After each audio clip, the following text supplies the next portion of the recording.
All right.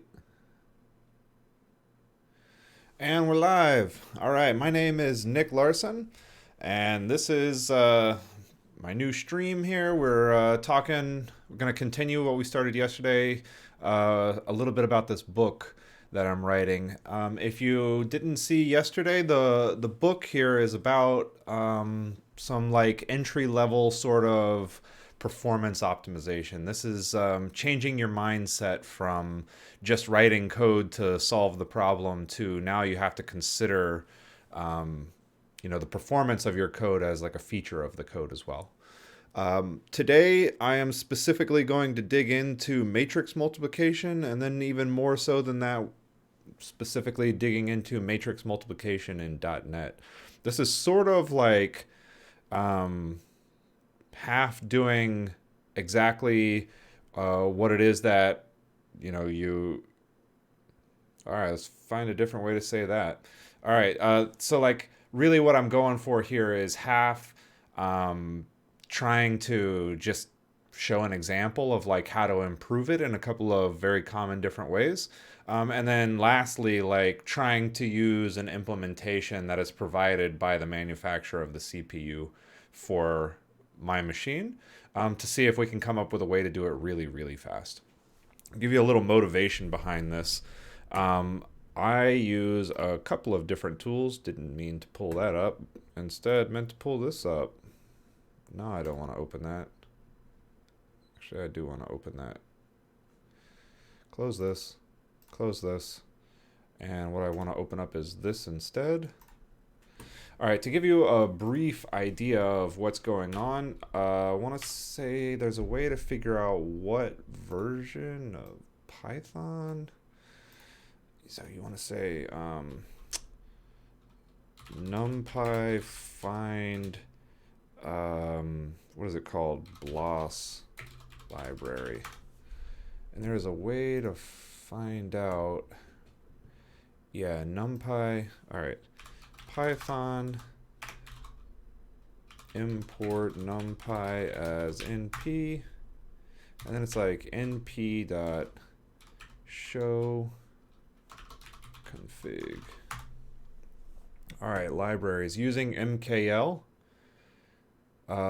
built specifically for my machine. Now the idea here is like, let's go with numpy.random. Oh wait, a equals numpy.random, and I want a random of like, say, I don't know, 1,000 by 1,000, or let's do 1,024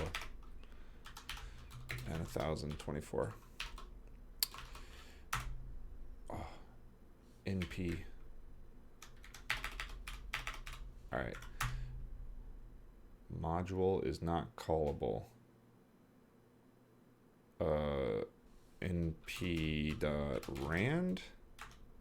np. Why all of a sudden am I not good at this? Random dot. Of course, you just Google it. np.random. Sampling rand.rand.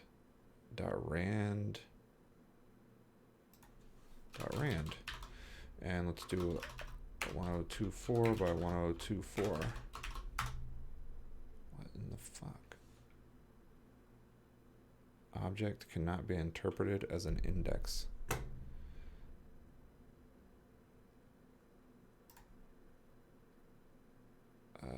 Ints or tuples. numpy.random.random. Why is this giving me a random sample? Random numpy random matrix. There we go. Between 0 and 1. Aha. It was right. Oh, you don't need the tuple. Got it. Okay, so A equals and B equals np.random.rand as well, 1024 and 1024. All right, now All right, very simply, and B, and you can see that they're different. And then what you want to do is like A dot B. So np dot A B. Let's do C equals. See how fast that happened? That was like ridiculously fast. Now there's got to be a way to time that. Performance, Python, performance, timing. How can I get a code segment? Time it. Looks like time it. This is the number of milliseconds. Now let's just go with time it. Import time it. And then let's go time it dot time it. And we want to throw in here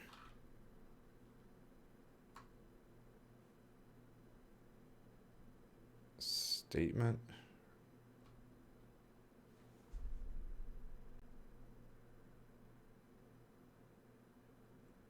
All right, time of C equals np dot A B.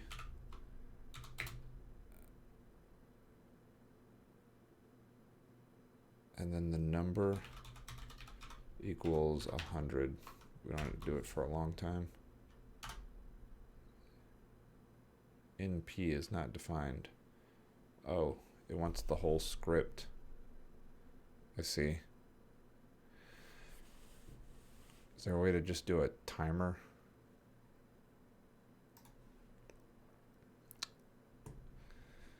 Import time, not as exact. This is using a clock.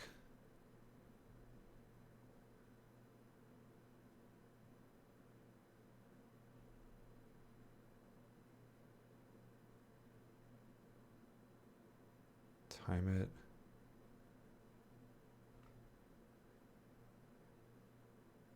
Okay, let's just make a function. No, it's not going to work like that.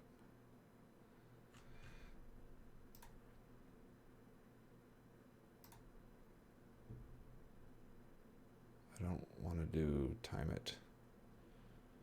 Time it dot timer.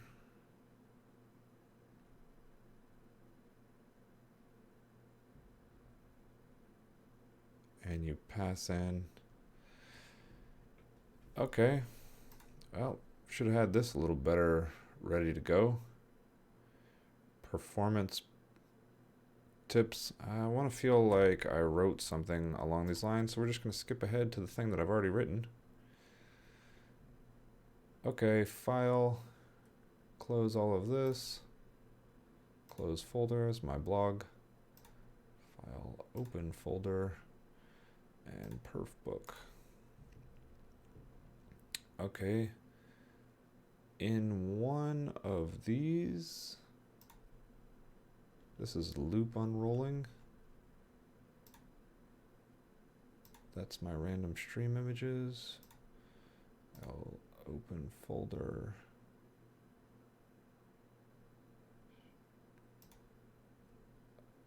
Experimental.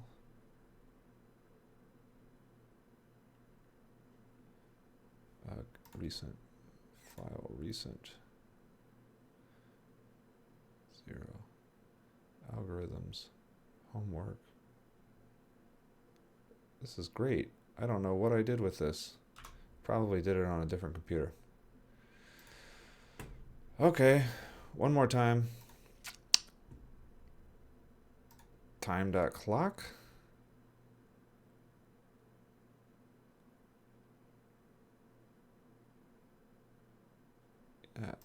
Let's just try writing a script, I guess. We'll put all of these over here.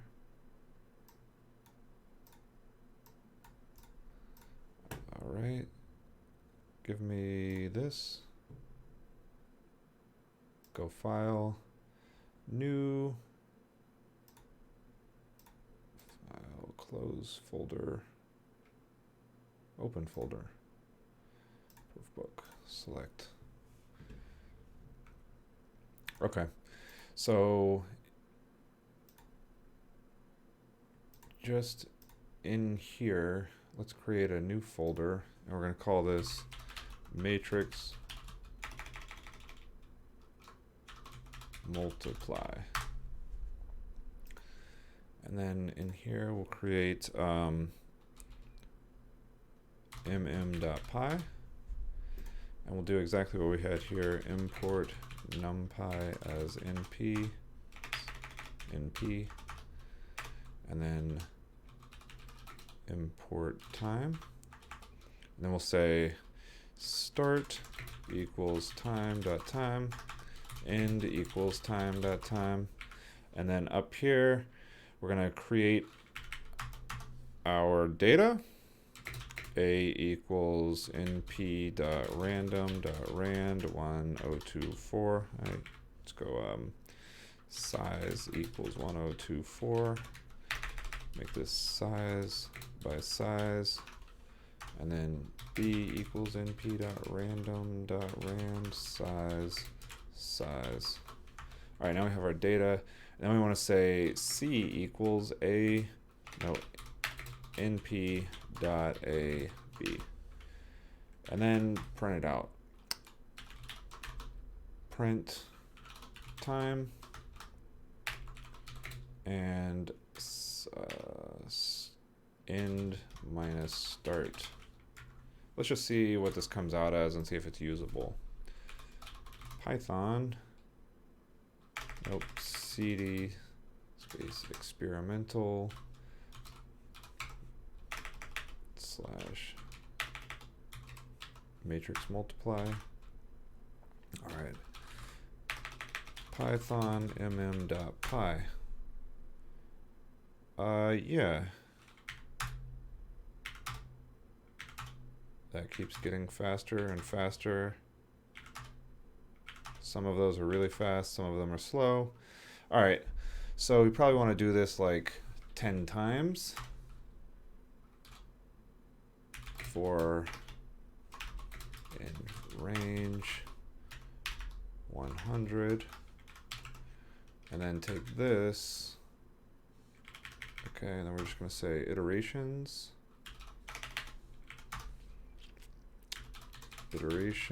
equals 100 iterations, and we're going to say 1.0 times that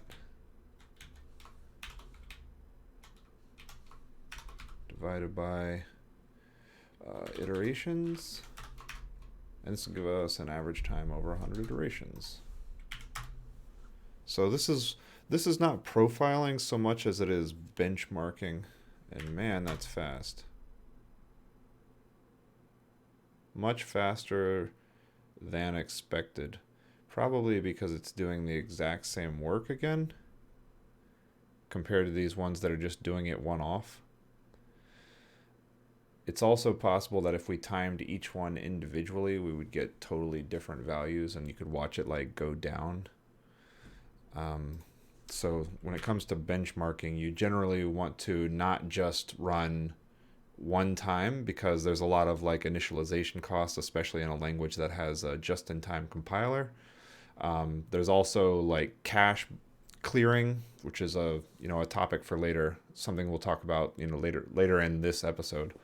But you want to wipe out all the cache and replace it with all of the data that you need to make it something that is sort of primed and ready to go for the operation that you're going to be doing. And this is true of things that you do a lot, things that you do over and over and over. Just to make sure again that it is doing all of these, and that's what it takes. It takes about 0.02 milliseconds, and just to be safe, let's go ahead and make sure that that is measured in milliseconds. This is time.time.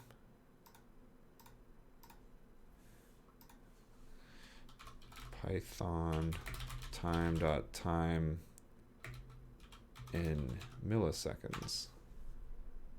Get current time in milliseconds.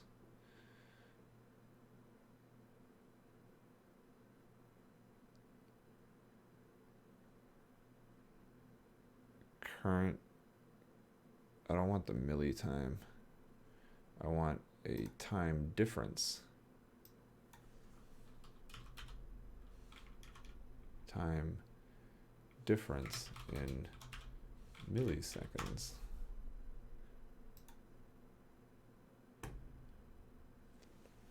Okay.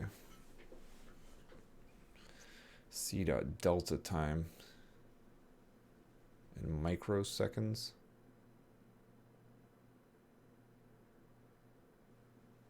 Time dot delta time.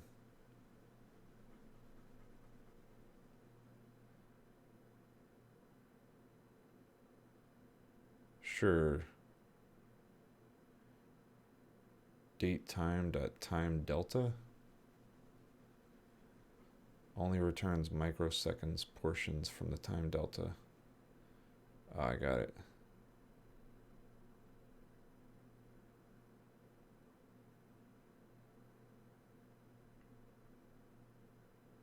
Time dot time gives you seconds since the epoch. Because this is standardized time in seconds, you can simply subtract the start time from the end time in seconds. Well, that's not super useful.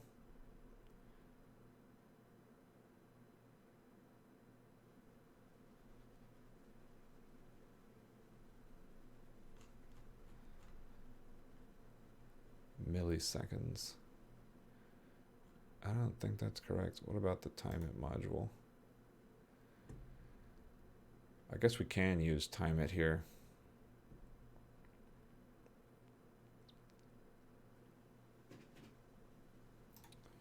All right.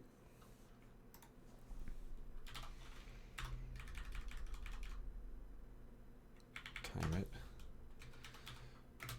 Def. Do work. And then just have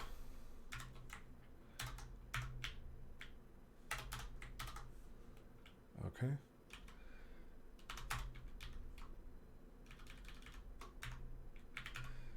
And then what we want to say is time it.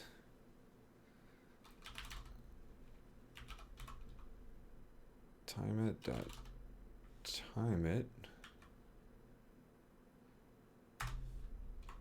of do work number equals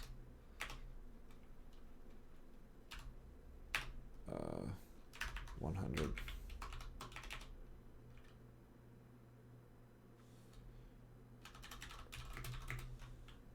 Let's see what the result is.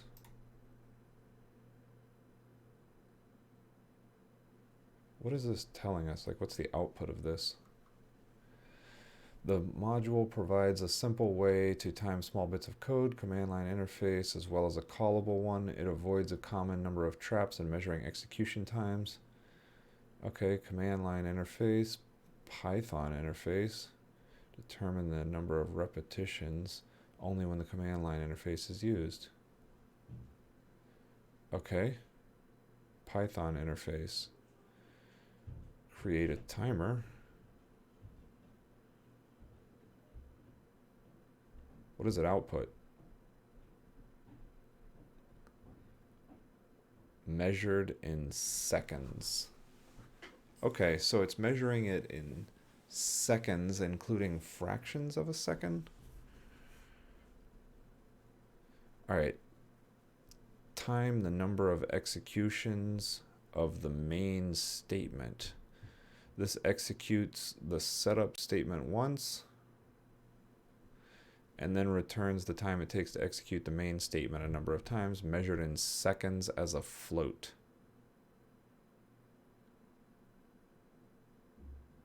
Okay, so seconds as a float. So we want to multiply this times 1,000. result times 1000. And that should give us the number of, yay, do work is not defined.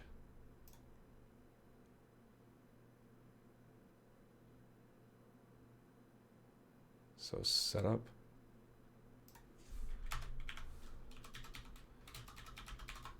Setup.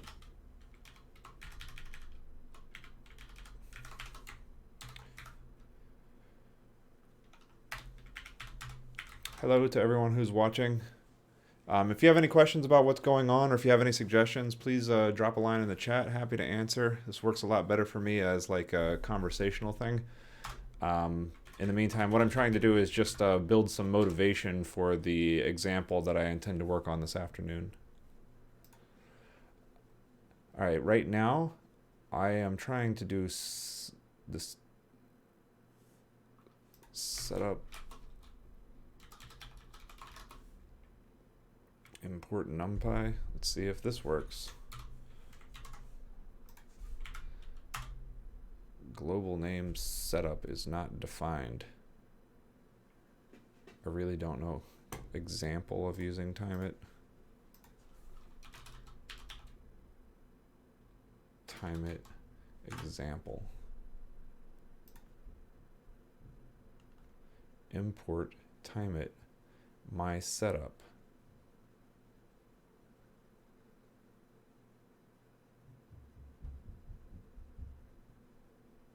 Oh, got it. Okay, so this is the actual work that you want to do. And then this is the string that you want. Setup string equals. Okay, and then we're just gonna have this be setup up string. See if it likes that better.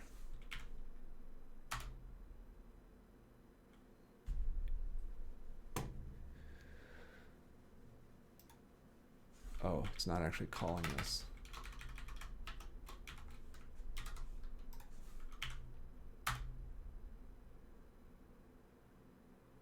There we go.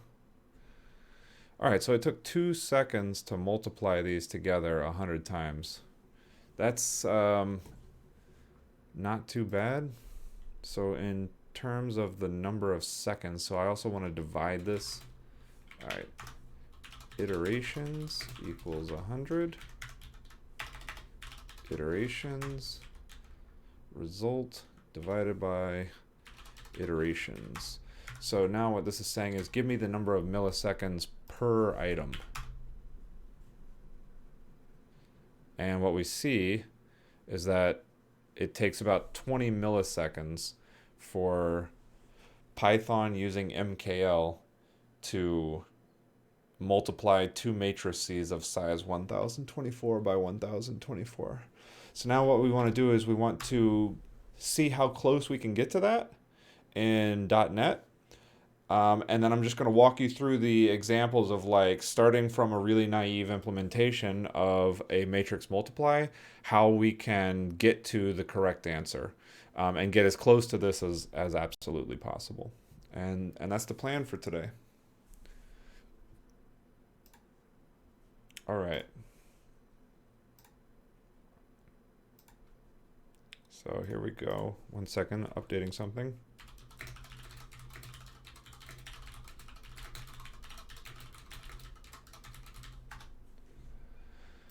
All right. Okay, so this is the example for here. Now what we're going to do is start adding in the C# ones. New file. And this is going to be mm.cs.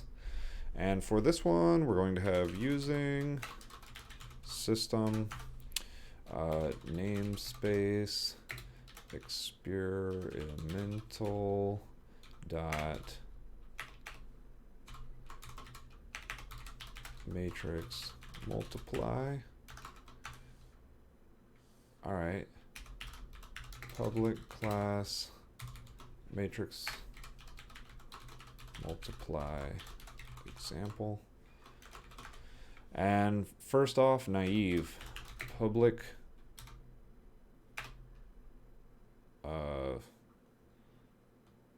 int array, not int, double array, and this is going to return a naive. All right, this takes in an array, or a matrix rather, double left,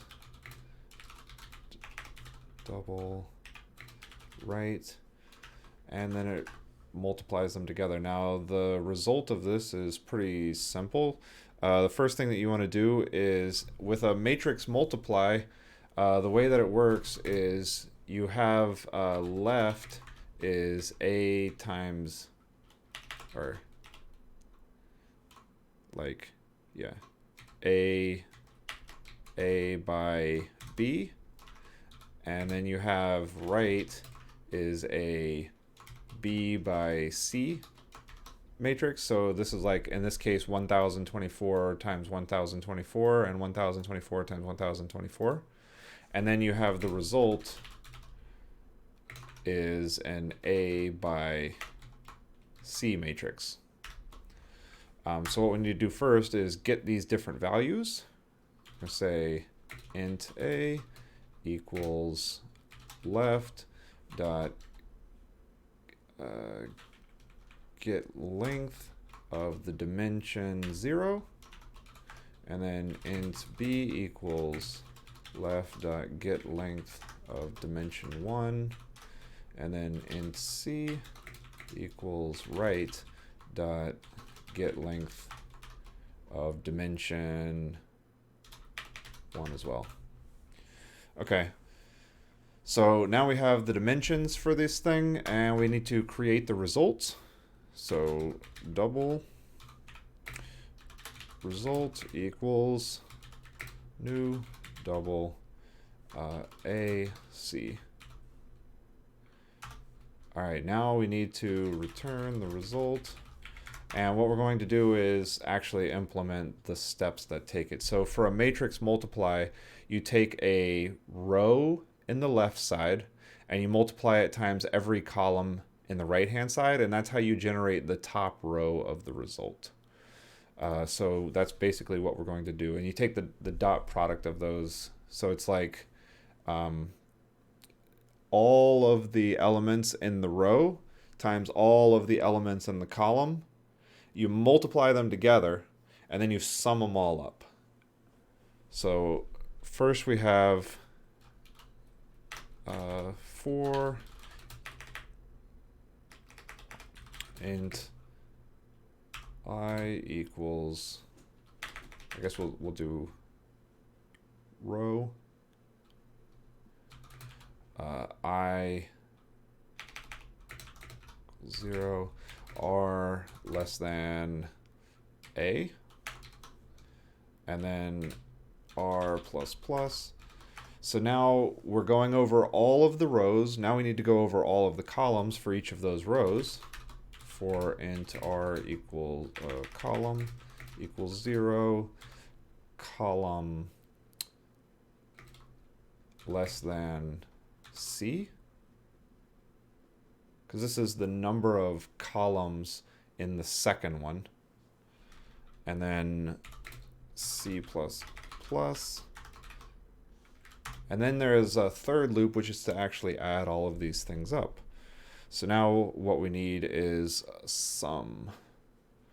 The sum is going to work like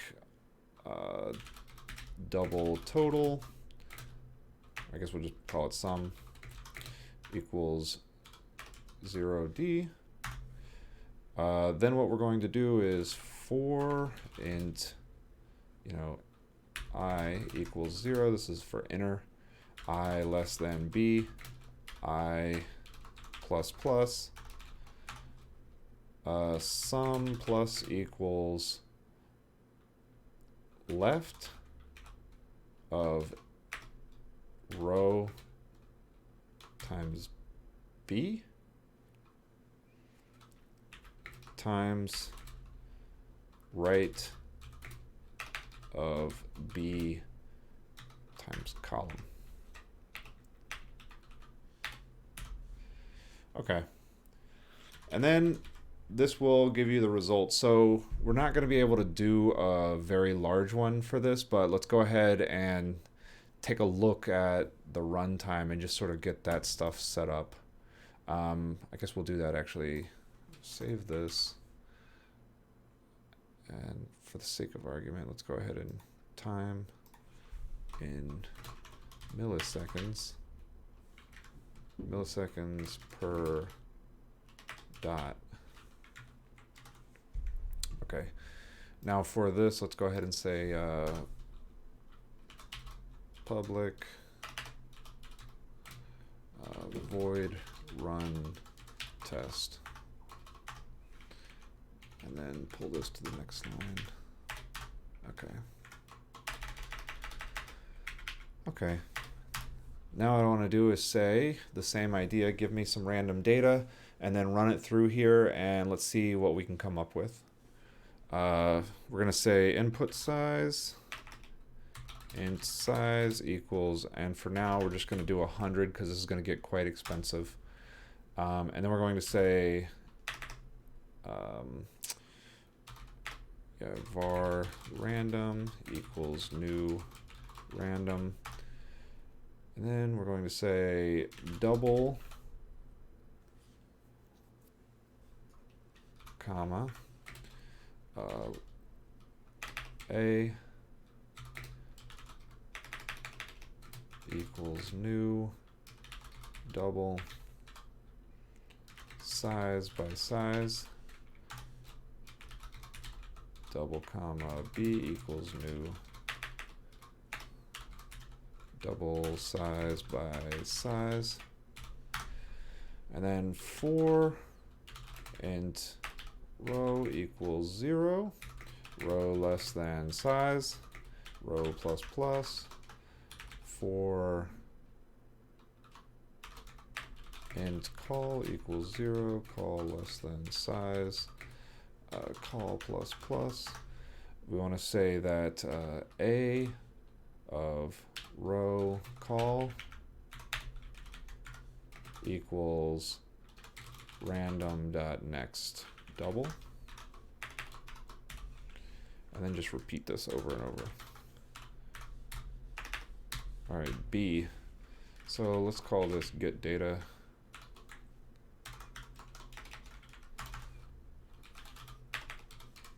Private void double array comma. Okay. Make random data int rows int calls.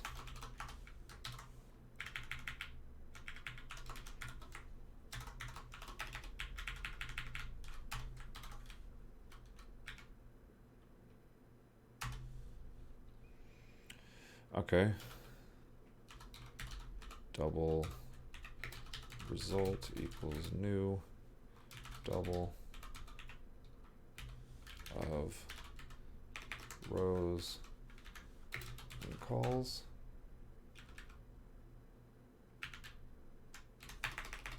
Rows, calls, result, return result. Okay, now we can say make random data of size and size.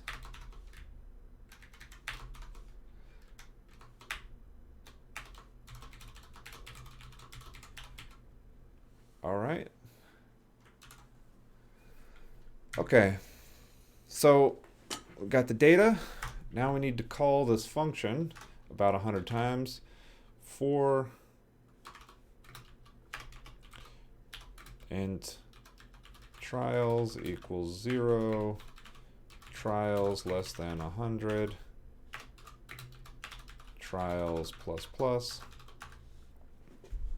Okay, we want to call this naive thing right here. MMN naive of A and B. And we're just going to throw away the results for the time being. We're not going to use them. We just want to time this. So in C#, when you want to, or in .NET really, when you want to do timing of like performance kind of stuff, you need to query the performance timer. The way that you do that is with a thing called stopwatch. So stopwatch, so var timer equals new stopwatch. And let's see if it'll help me load this in. It's in system.diagnostics. There we go. And the way that you normally do it is stopwatch.startNew. Then down here, you just do timer.stop. And now this gives you what's called an elapsed time, or a time span, not actually a thing. Not actually like, you know, I don't know, it's not like a time stamp, it's like a time duration. All right, and then all we want to do is just print out the results here. So console, and hello if you're new in the chat room here, you know, please drop a line, say hi, and ask questions if you have questions. Happy to talk about whatever. Console.write line of, and this is going to be naive.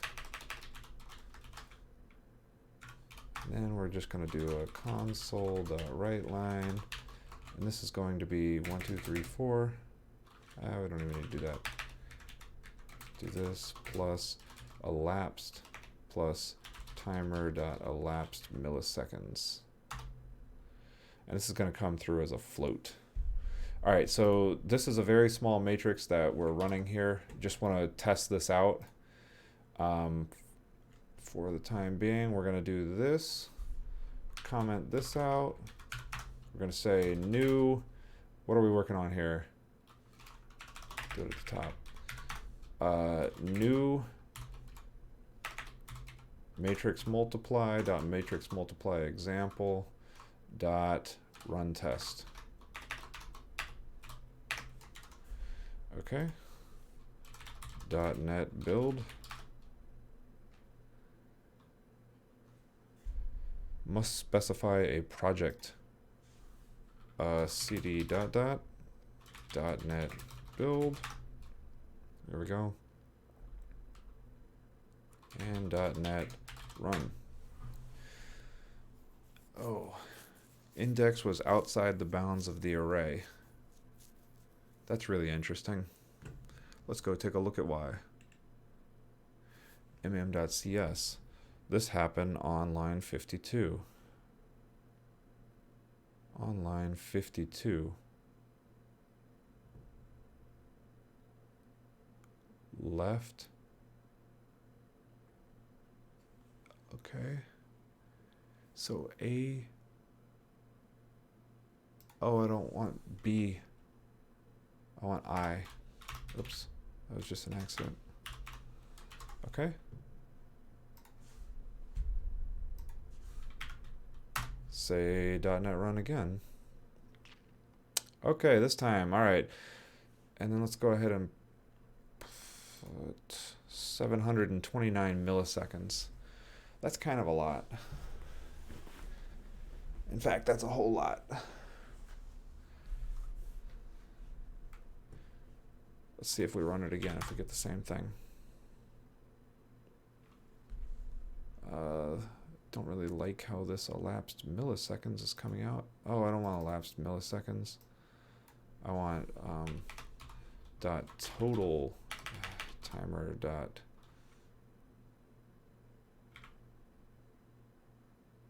elapsed.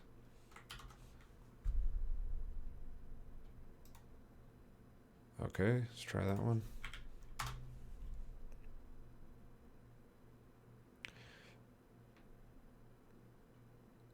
In terms of seconds, that's the first run.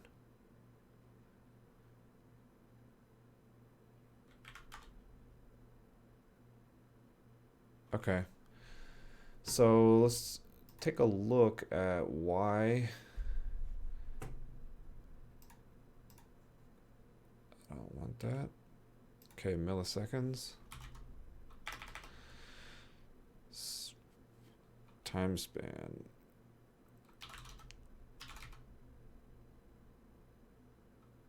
C#, time span.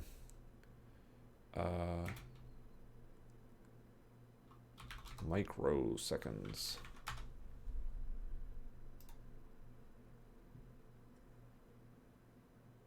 Highest, it supports, you can check if it is high resolution. This class should not be using performance.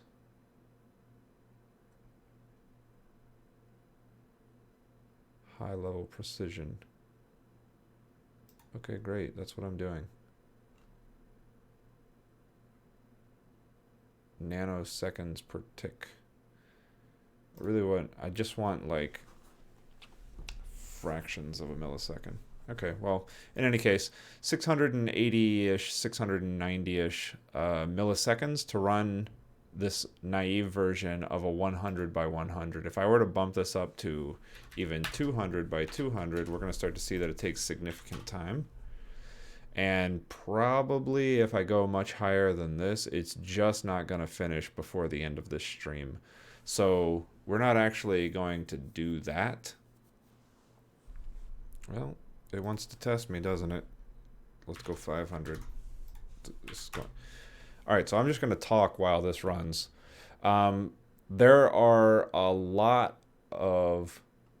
So when it comes to matrix multiplication, like this is the naive way of doing it.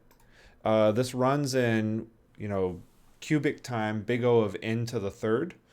And the reason is, if the length of the sides are, size, and we call size n, then we're looping over n 1, 2, 3 times.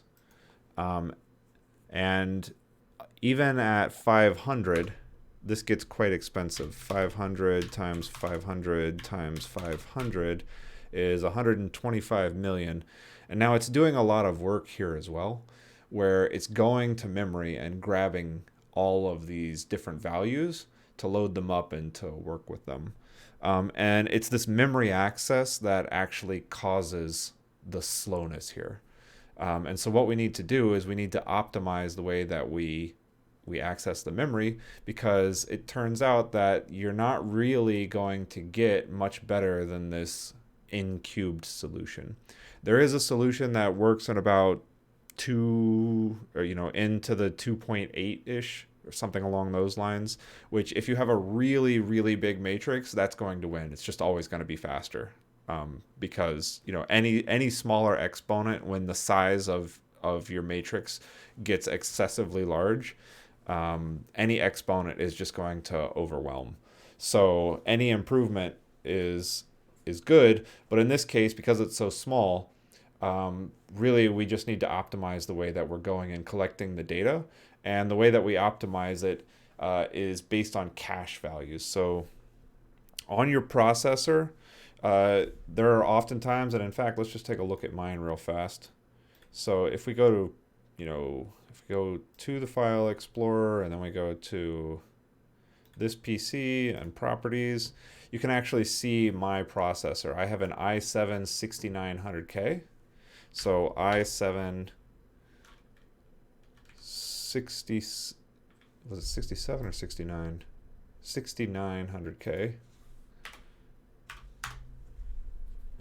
All right, and what I really want to look for is something along the lines of like CPU caches. All right, we're going to open this up.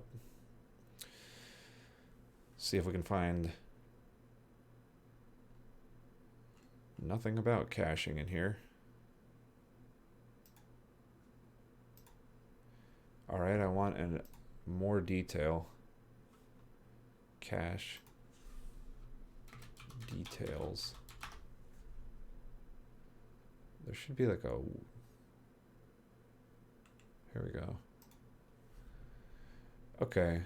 Now what we're looking for is caching. All right, level 1 caching.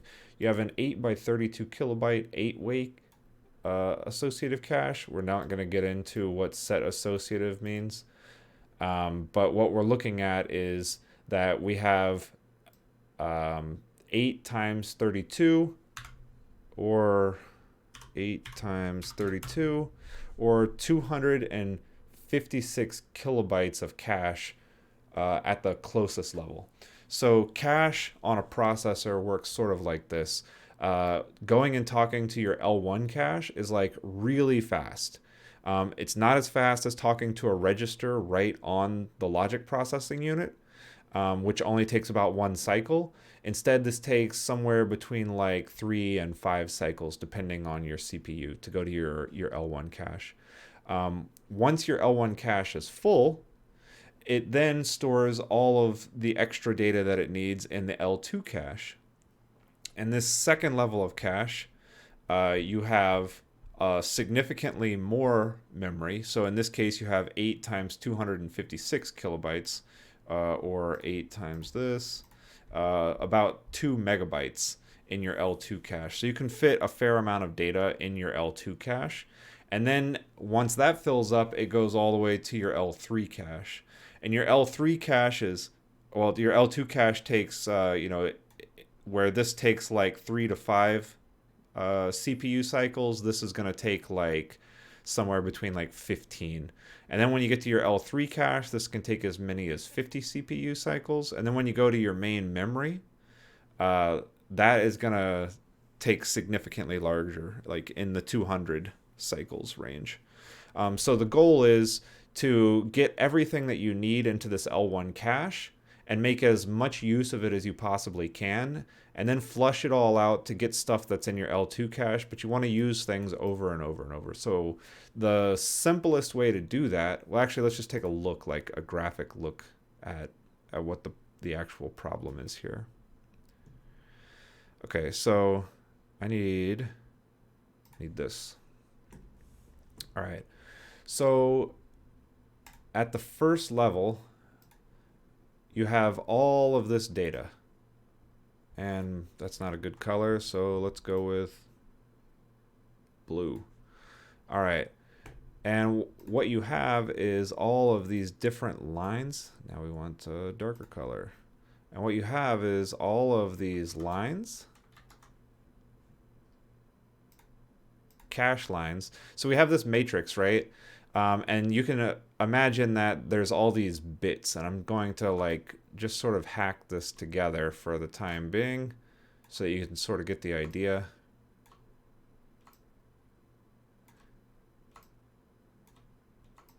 All right, and you can imagine these go all the way down. Same idea, it goes this way.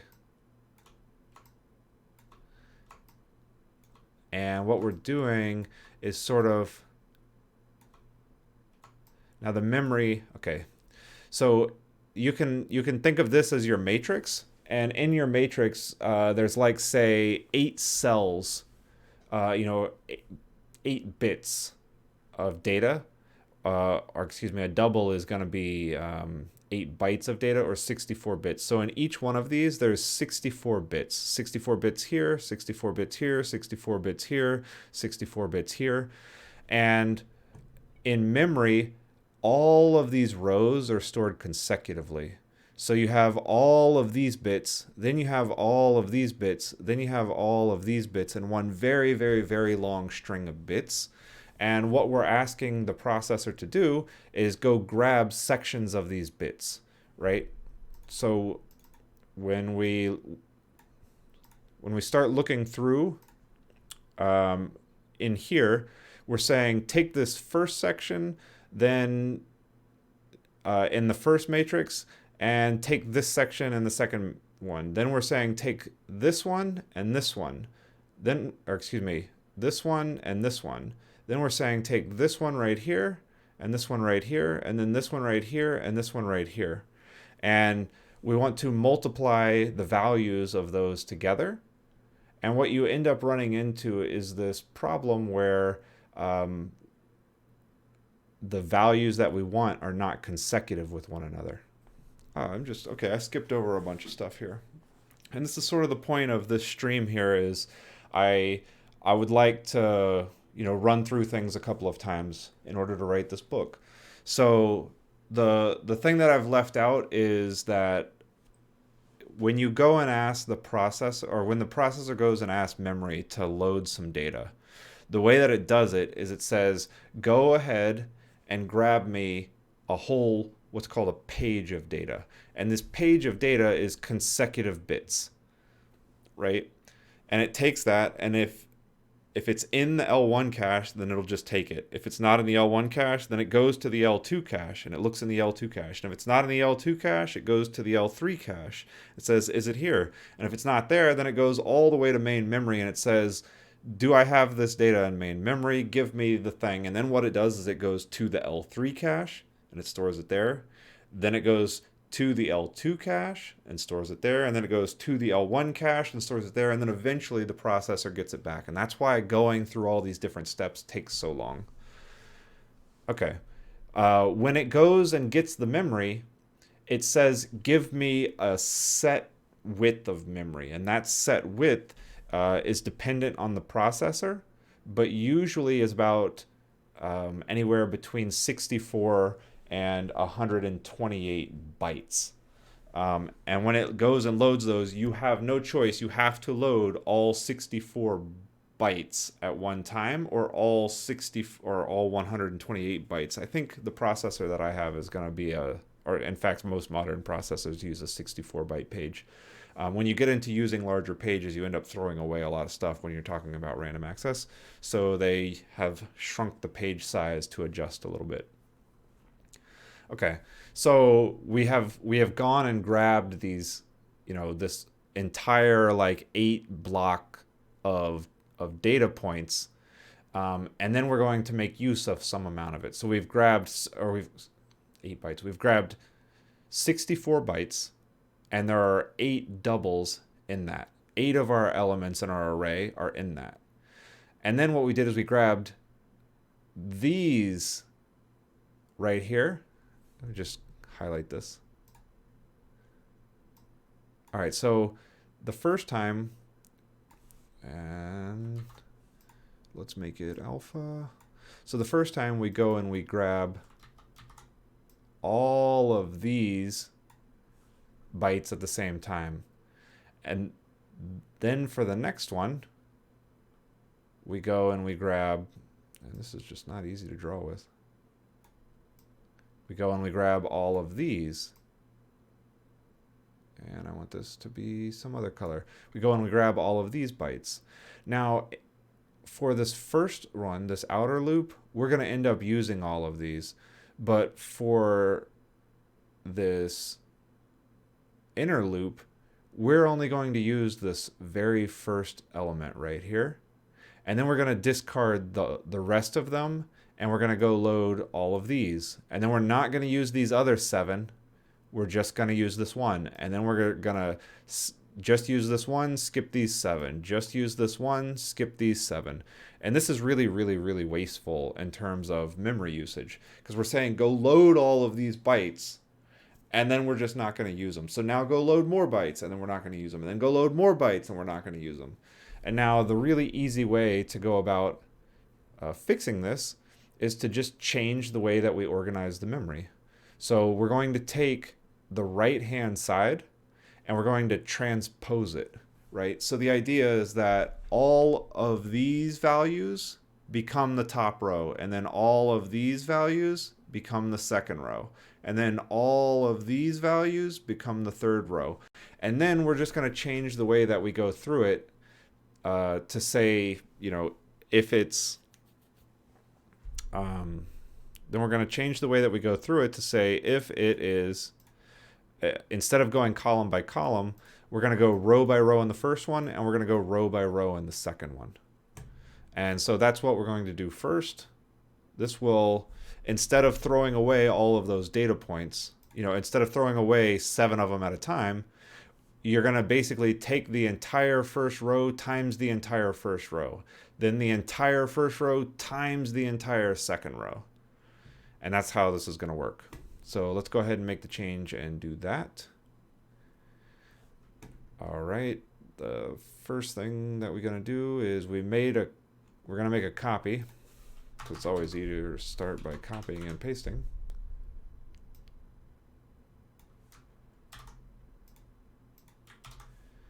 Okay.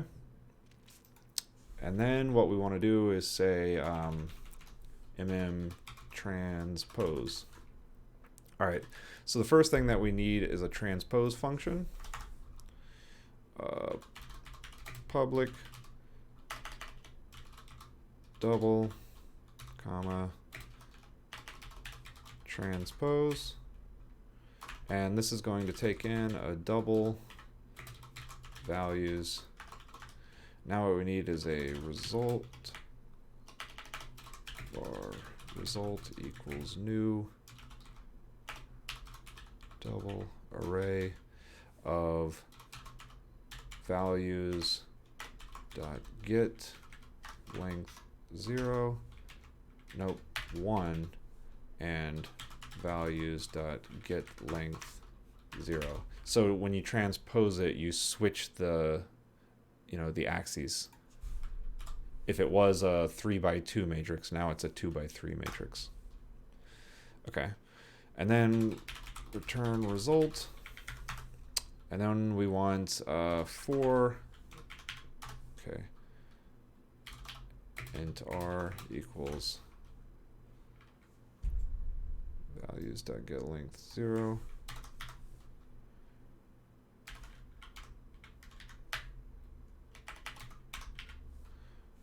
Values int c equals values dot get length 1. Okay, for int I equals 0, I less than r, I plus plus. For int j equals 0, j less than r, j plus plus. We want result of the column, then the row. So we're going to have this. All right, the row and the column in the first one needs row, column. We want ji equals result of ij. And then this is going to transpose the matrix, and we'll come back to this in a moment probably, but for now, just so that you can see the idea, we're going to have double new, all right, right transpose equals transpose of right. All right, now this is creating more memory in terms of allocations, and we'll come back and see that that's probably not going to matter as far as the speed goes, because we're going to get such a gain from doing this. All right, so now we have right transpose, and then all we want to do is say right transpose is column times I. So everything else stays the same. The only thing that we do is we access different elements from this, and now instead of throwing away all those values, we're going to make quite a good use of them. So we have transpose. Okay, let's see how transpose does when we set it up with our example. Oh, and by the way, this did finish with 500 by 500. It only took 2 minutes. All right. Now we're going to do this again. And this is going to just be timer equals stopwatch.start new.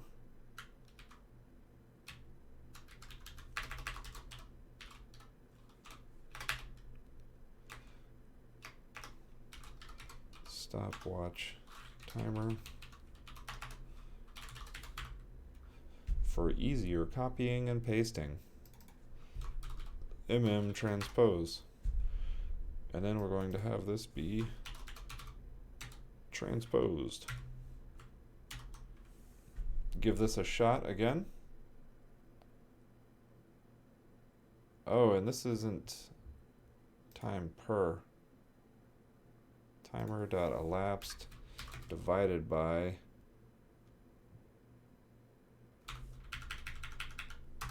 okay. Int num iterations equals 100. Num iterations divided by num iterations divided by num iterations and num iterations. Okay, now let's go ahead and run that one more time.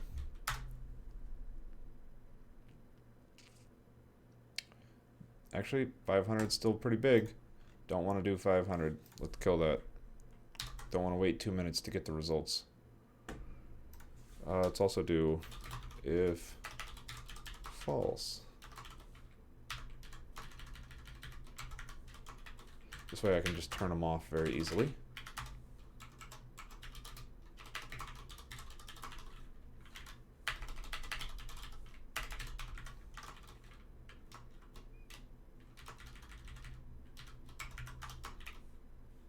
Okay. And for this one, we are going to leave it on size 500. Unreachable code detected. That's right.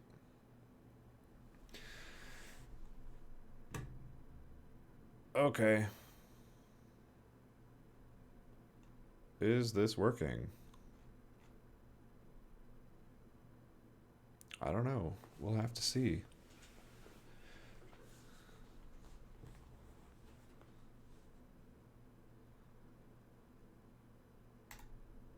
Alright, maybe 500 was too big.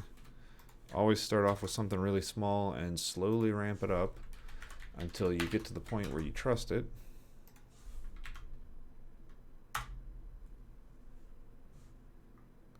Oh, there we go.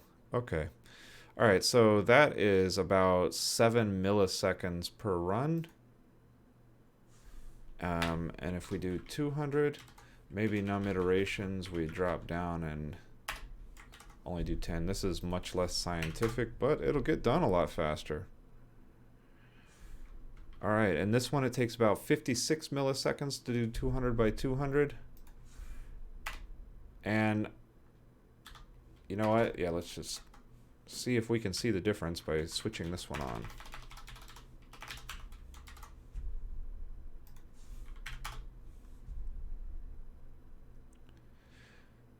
Wow, naive is faster. That's totally awesome and makes total sense, but it doesn't. Let's try upping the size to 200.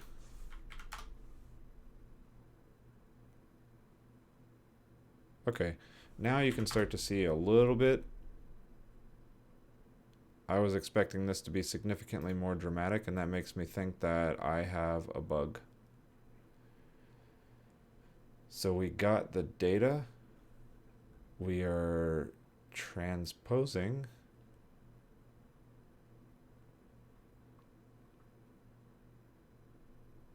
We are transposing the data. Maybe we just have to get bigger before it starts to really stand out. So there is a lot of overhead. Well, you can see it's getting a little bit better, but it's still not quite at the point where I was expecting it to be.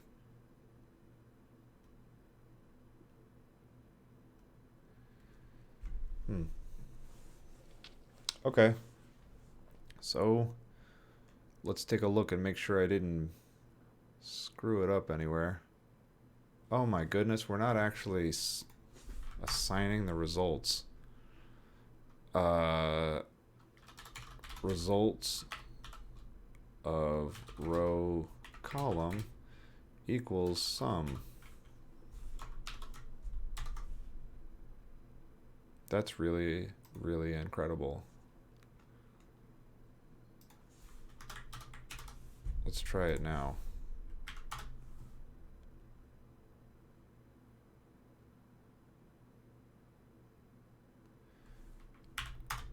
Okay. Seems to be fairly consistent. You know, the size of this is still quite small. Let's see if we bump it to 500. Is it going to take too long? It's going to take like 2 minutes to do the first one, we know.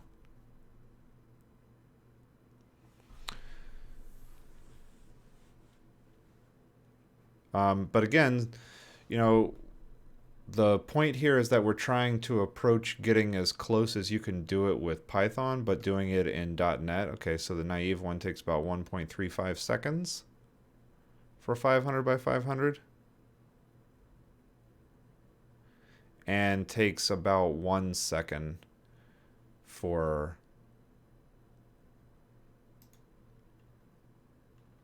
takes about 1 second to do this one, to do the not naive way, the less naive using a transpose. All right, so copying this is still kind of junky. First off, we don't want to.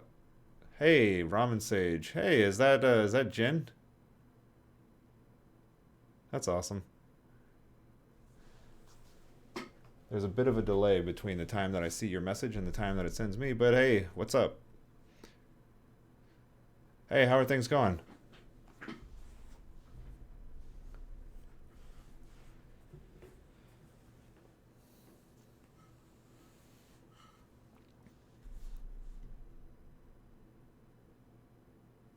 All right, let's keep moving. Okay, so we're doing a little bit better. Good man, it's great to see you streaming. Do you still play Hearthstone? I sure do play Hearthstone. I don't play it like to win anymore per se. I'm more like I want to keep getting the cards and stuff. I'm actually finishing up grad school now, and that kind of took up a lot of my time, so I stopped playing it, you know, on a regular basis and really only like doing the daily quests and whatnot. Um, but yeah, no, I love it. I've kept up with all the cards, and like as soon as I graduate in May, hopefully I'll be able to get back into it. I've also been spending a little bit of my time playing like first-person shooter games lately, just as like get it done fast, you know, and really just fast-paced games, I guess. It's fun. I got a bunch of like new monitors and stuff to help me aim.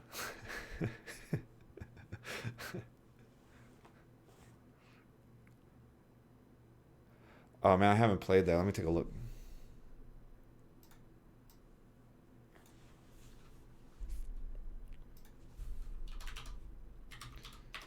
Titanfall 2 videos.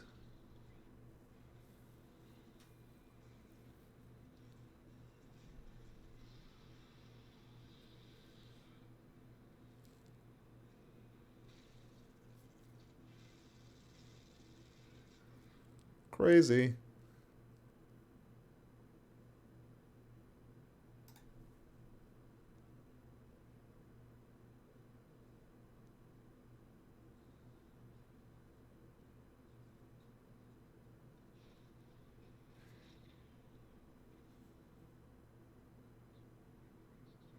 That's awesome, man.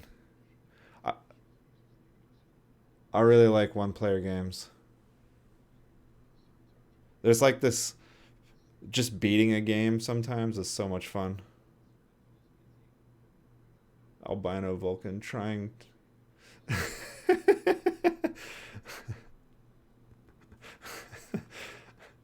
Is that Jared's here now? You get to pilot a huge mech. The story is so well written.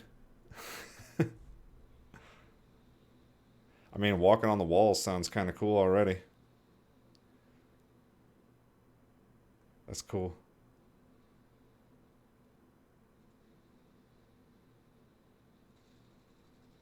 That's a horrible aim.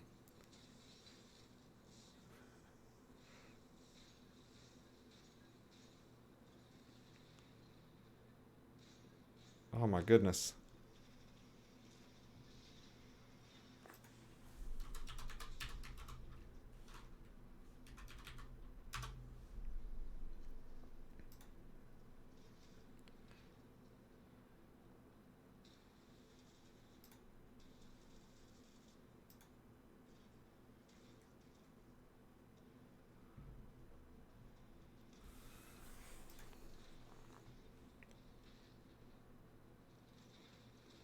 Man, how long does the game take you?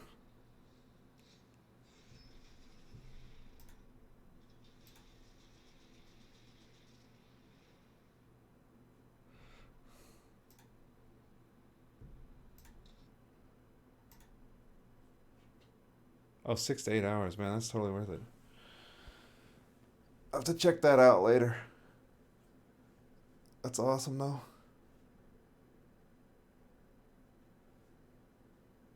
Like 6 to 8 gen hours, or like 6 to 8 like real hours. Never watched you play a game. I don't actually know how long it takes you to play.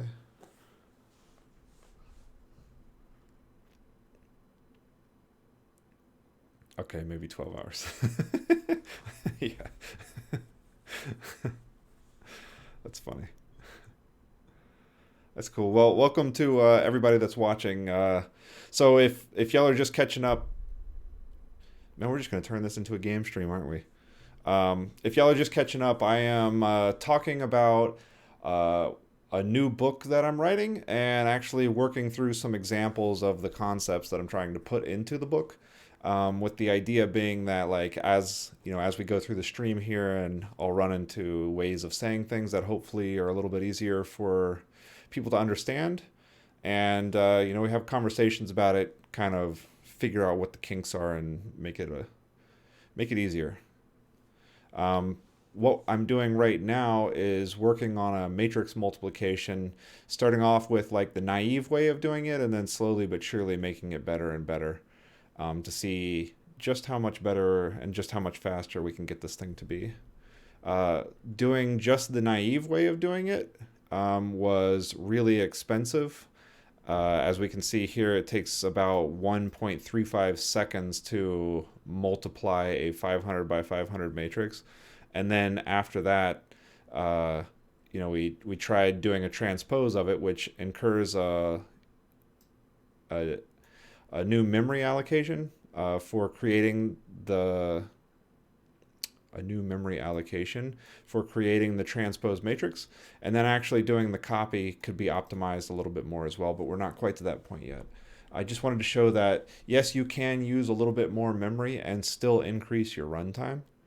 And now what we need to do is figure out a way to avoid doing this transpose altogether and see if we can make it even faster.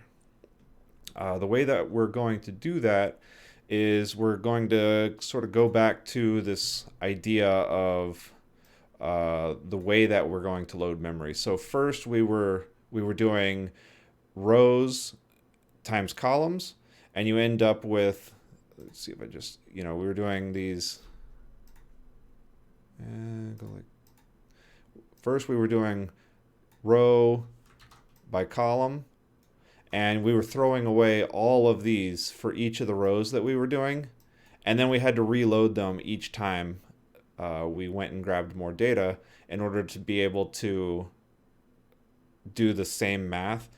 And so now what we did is we transposed it, and so now instead of doing it like this and throwing away all of those values, we're taking a whole row, multiplying it times a whole row, and we no longer have to throw away those values from the cache each time that we want to load this.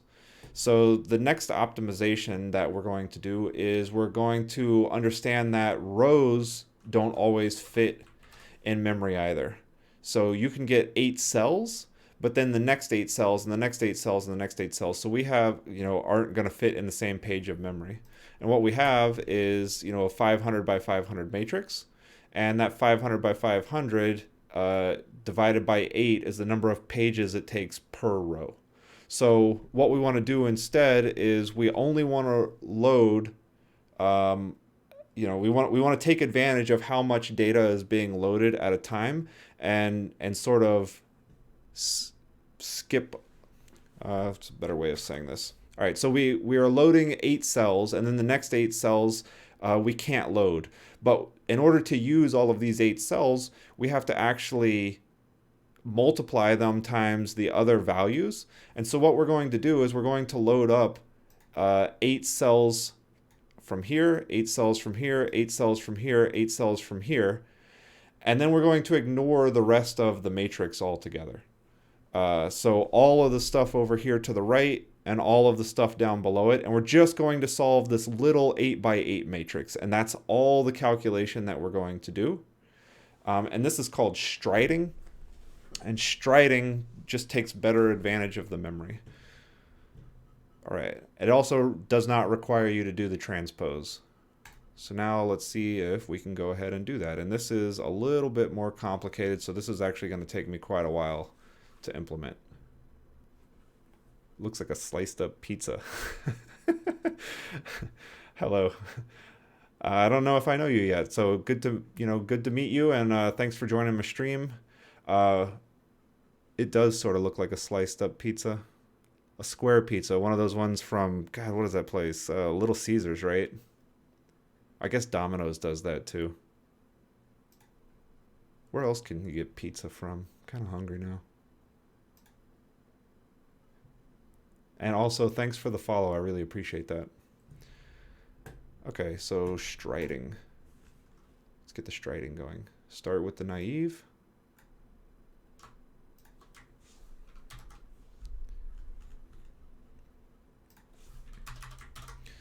And what we're looking for here is the total width.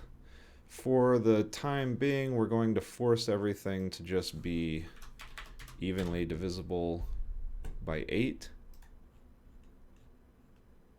We're going to do 512 by 512. Okay. Stride constant stride rows equals, and for now we're just going to cheat and say 8 constant stride calls equals 8. And then we're going to say, all right,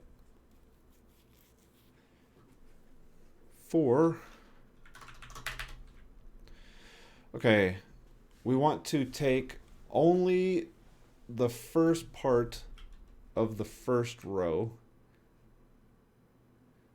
All right, this is going to get a little complicated. We're going to write some pseudocode.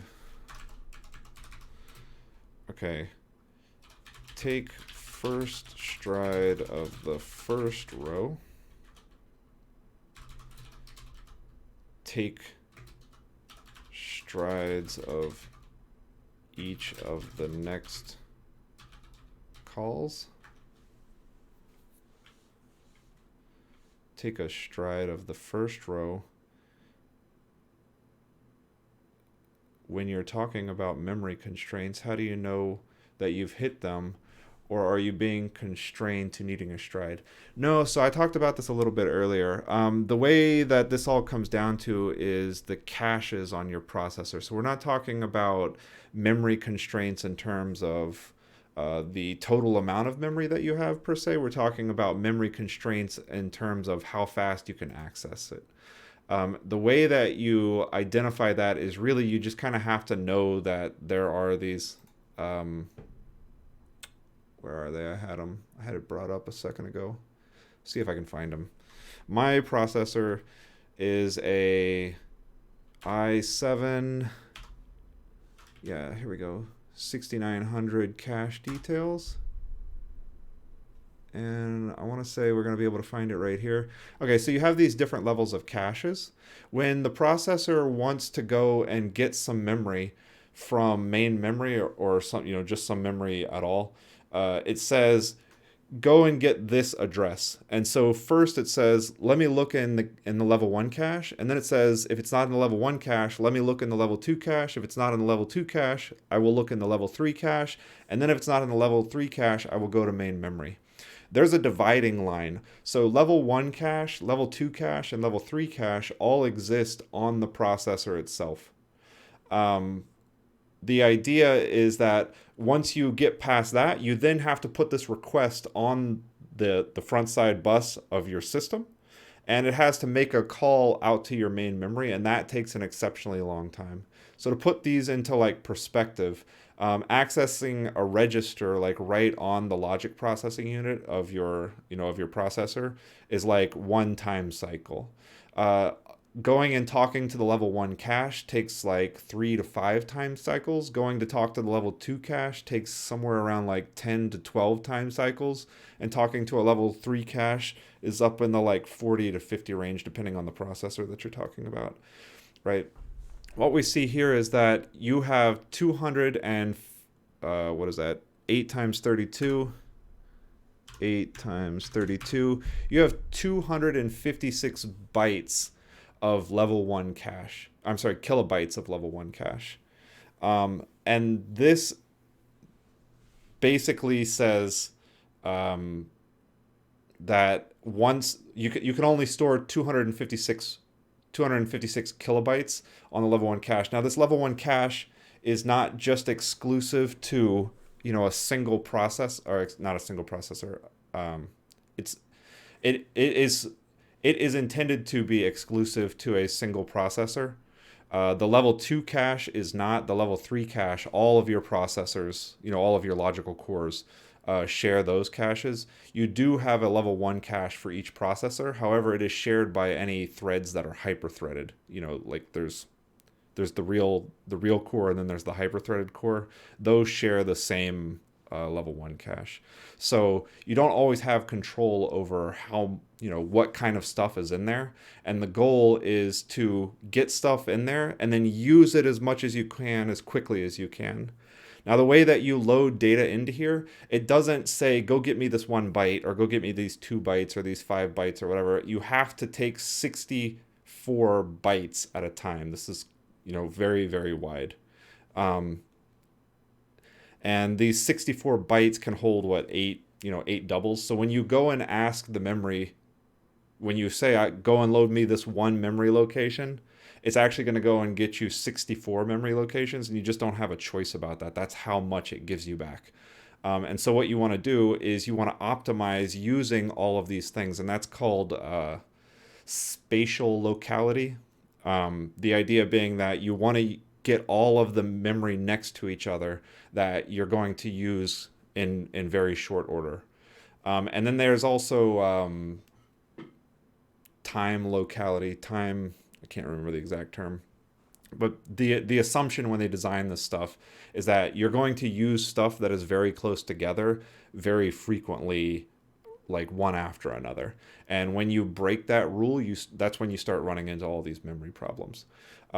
You can go and actually query your processor and say, like, how much, how wide are these things that you're loading, and then ask it to only give you that many. The problem again is, like, you're making a lot of assumptions when you do that. The first one is that your memory is well aligned, that it starts on some 64 byte divisor line, so that when you ask for that 1 byte, it goes and grabs you all the ones that you need. If it's one off, you can only have 7 of your values in here, and you now have to make 2 memory requests to get your value back. Most processors or operating systems, I'm not sure at what level it happens, will only allow you to group things in groups of 4. Some of them will group in groups of 2. But for the most part, you can ask for it. Again, you also don't have control over when these things get evicted from the cache. So the goal is just to use it as quickly as possible once you get it in there. I hope that answers your question. And also, like, I'm putting these as constants. We're going to cheat, and you'll find out that for any given application, and depending on the load of your system, switching these numbers up can actually make a difference. Putting it at 2, putting it at 4, putting it at 16 is not going to do you any good at all. But anywhere 2, 4, 8, these sorts of numbers are the ones that'll help you. If you had 128 bytes that were being loaded, then yeah, switching this up to 16 might be valuable. It would also make a big difference if instead of using doubles for all of these, I was using floats. We could also get a different value.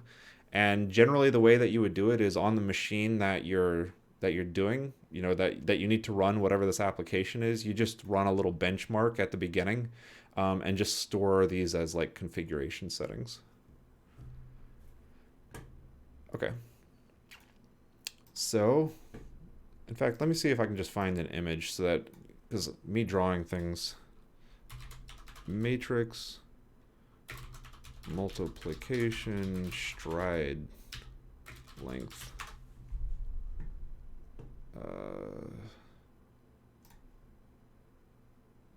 Nope, forms, not good. Images? It's not showing me what I'm looking for. Yeah, here we go. This is sort of along the lines. This is a bad example. This is using CUDA. Anyway, the sort of the same idea works here. See if I can find it. Stride.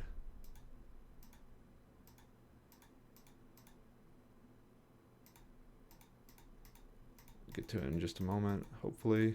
Yay. All right. Well, you can see here that like in memory, oh, here we go. I used benchmark.net lib for the first time last night. It's amazingly quick for benchmarking. That's cool. I haven't actually used benchmark.net with the exception of like one time. I think Nick Craver had set it up in a project to test something that I was doing. In fact, I think it was testing a regex that I had written to make sure that it wasn't slower because it's used, or it's going to be used to render all comments on Stack Overflow soon enough, and had to make sure that didn't blow up since it runs so many times per day. But yeah, what did you like about it? What was different about that than anything else that you had used?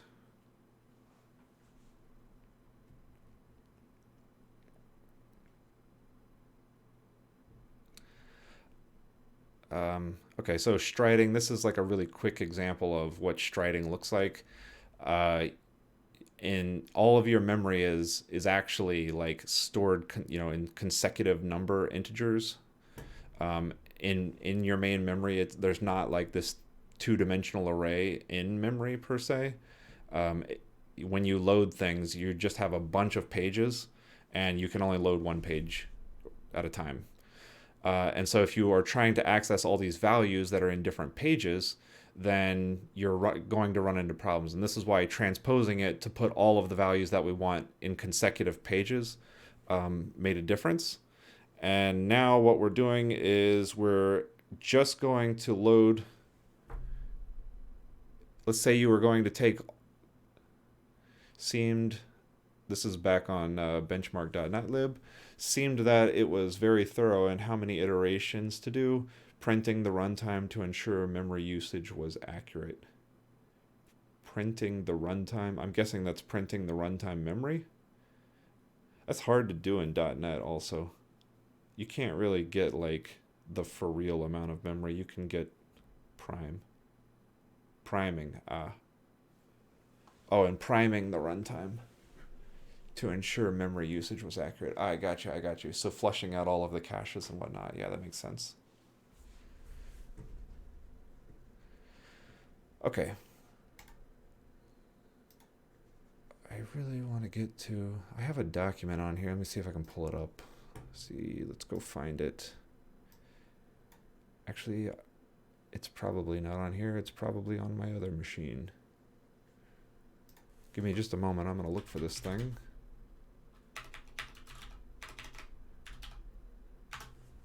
So basically there is a person who, it must have been 10 or 15 years ago now, wrote is there a way to find all of the stuff that I have saved or liked on Reddit? Post, comments, saved. Look at that. There's a saved.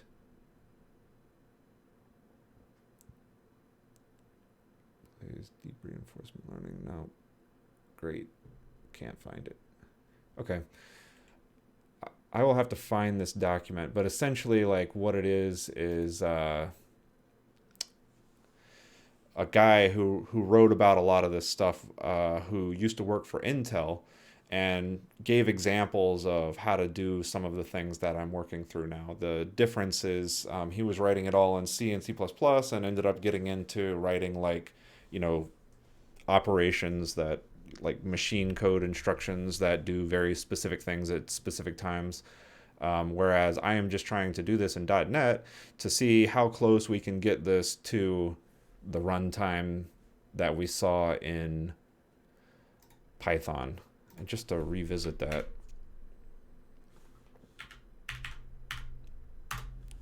Oh, cd m matrix multiply.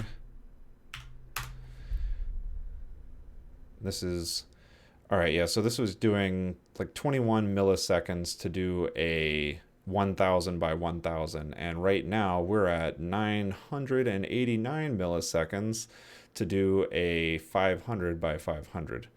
So we still have a long way to go here. Okay, this isn't going to be called striding. Okay, we have a result, stride rows, stride columns. Let's see, I wish I could just visualize this. It'd make it so much easier here.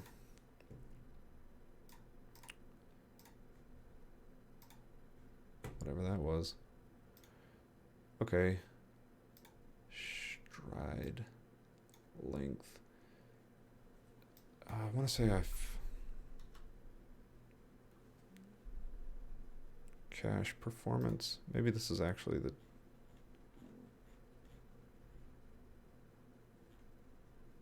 Okay, here we go. Strides. Varying your working set.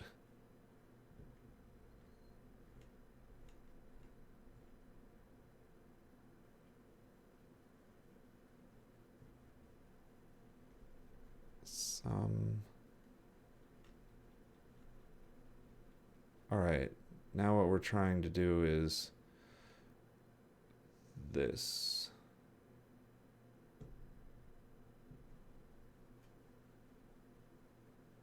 Cache misanalysis.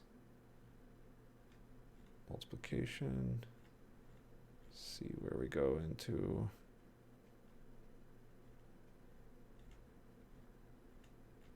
There we go. This is essentially what we're going to be doing.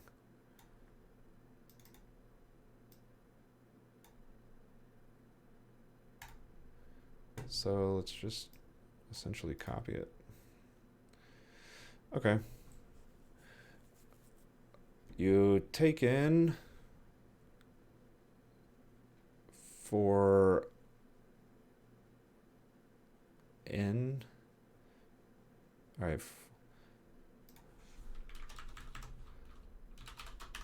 For int I equals 0, I less than rows, I less than a. Instead of this, it's r plus equals stride rows.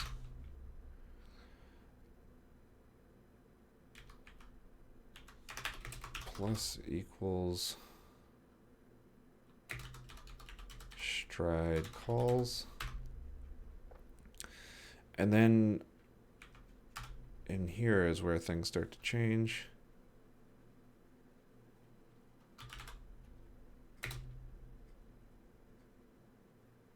For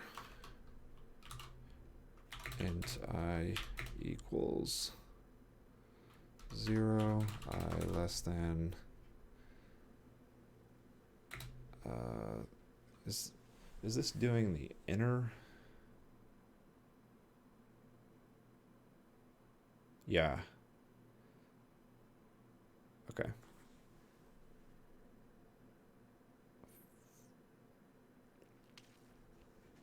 For I less than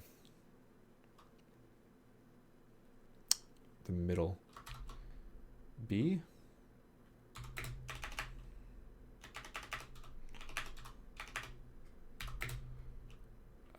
I plus equal stride rows. I guess we'll just have stride be a constant.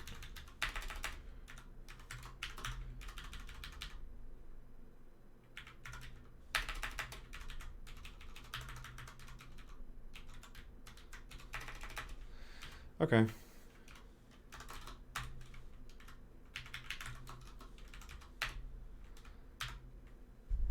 Okay, inside of here now we are saying for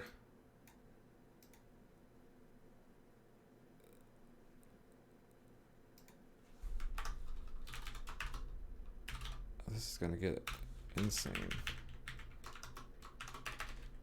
All right. Okay.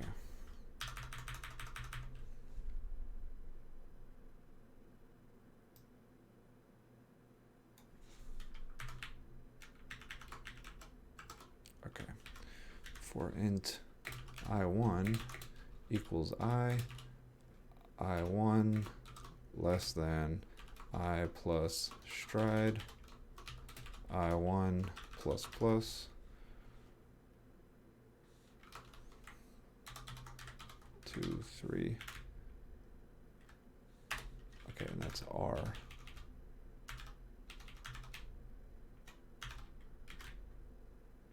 Call.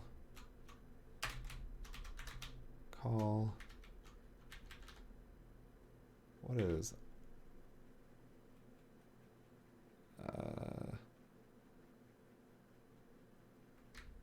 Okay, so from row call I R call.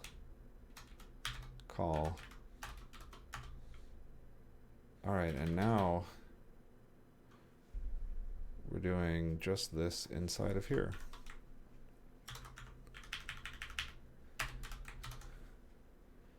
Okay.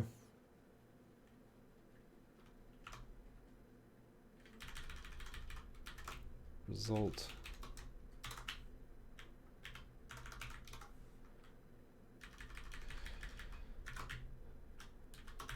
Okay.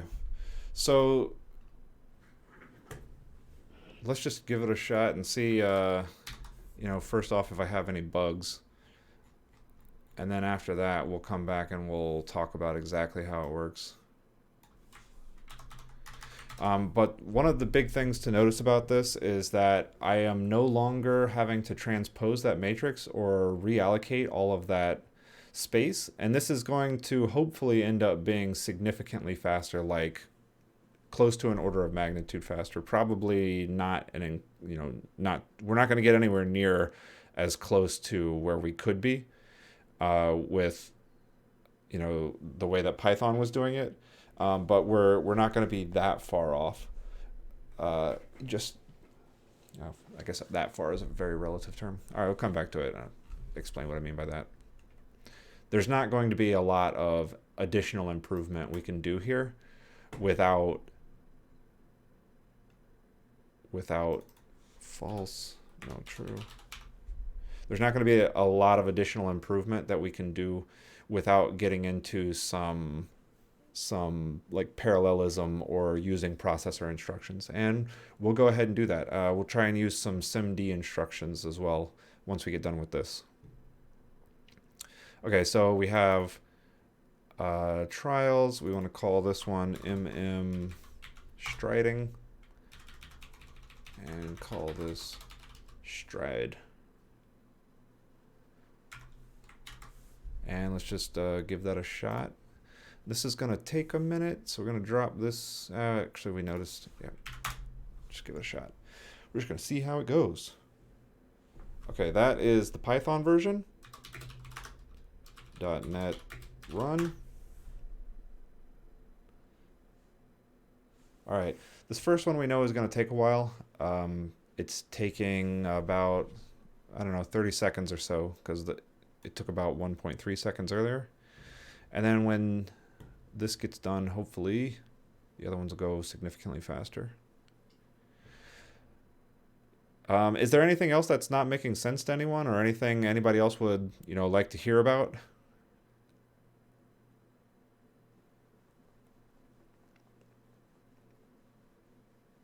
.8 seconds. My goodness. Maybe have to run it twice. Or maybe we'll try and get benchmark.net out. 1.5. All right, that to me means there is some sort of issue. Let's turn this first one off. Maybe it was just a bad first run.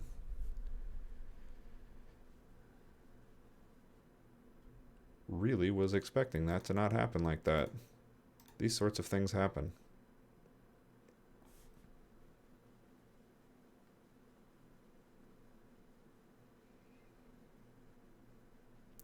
Okay. Save this.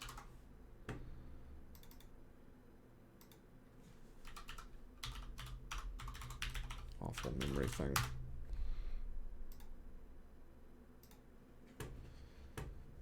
Consistent.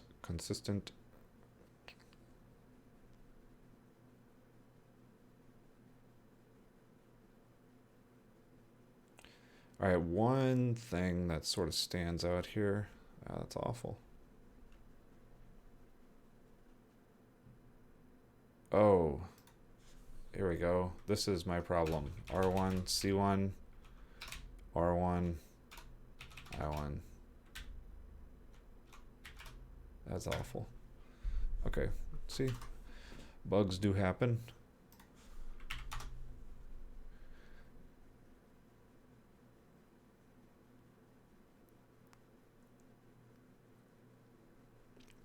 Okay, one more time. 19 seconds, 30 seconds. Okay, hopefully this one just goes faster. It takes a long time when you sit and wait.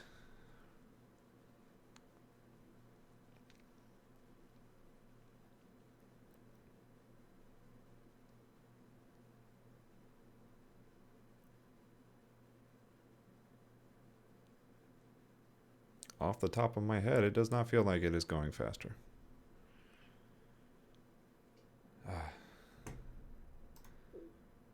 Really pretty frustrating. I1, A1, I1, K1,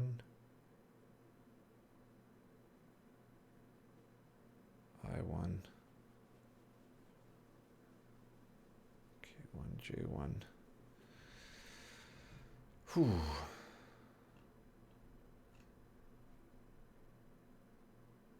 R1. Let's do the sum thing here. Okay.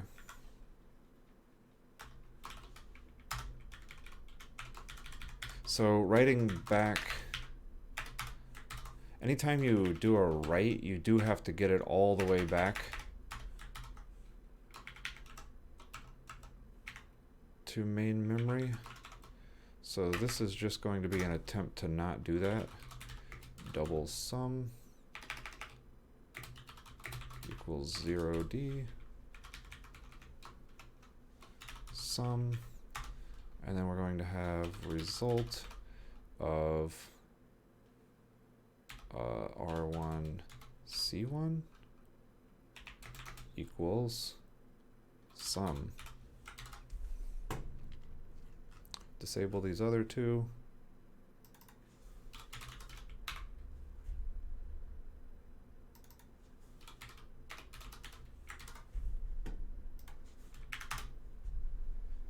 And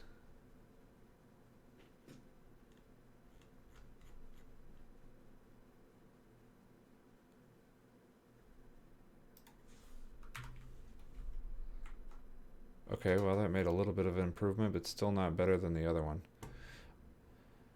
That's so interesting. I just don't off the top of my head know what the answer is. I guess one thing that we could do is try playing around with these and see if that ends up helping.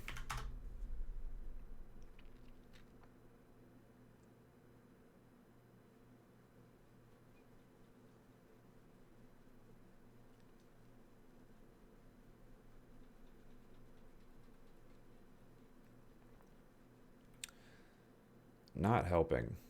Absolutely not helping.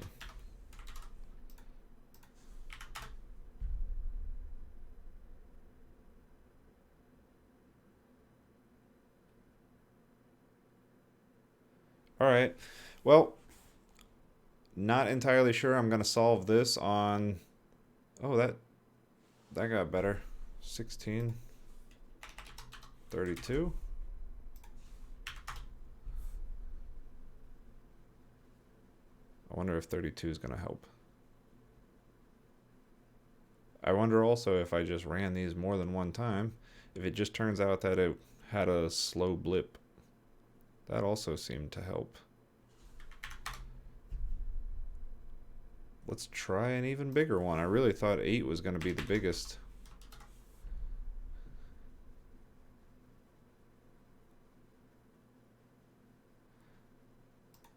Okay.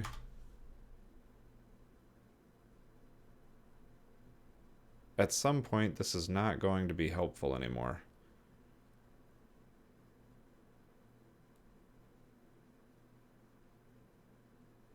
Although what it's really doing is just approaching the runtime of the previous one. Okay. It's not actually improving over it. All right, so I don't actually know why this didn't help as much as I was expecting it to. What I am going to do is go and figure that out. But for the rest of this stream, I think I'm just here to answer any questions anybody has or talk about anything that didn't make sense as we were going through this, other than why this didn't work, because clearly I don't have the answer for that off the top of my head. But yeah, that's really all I've got for today.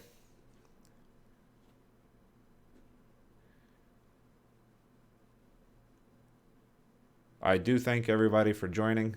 The conversation was a lot of fun.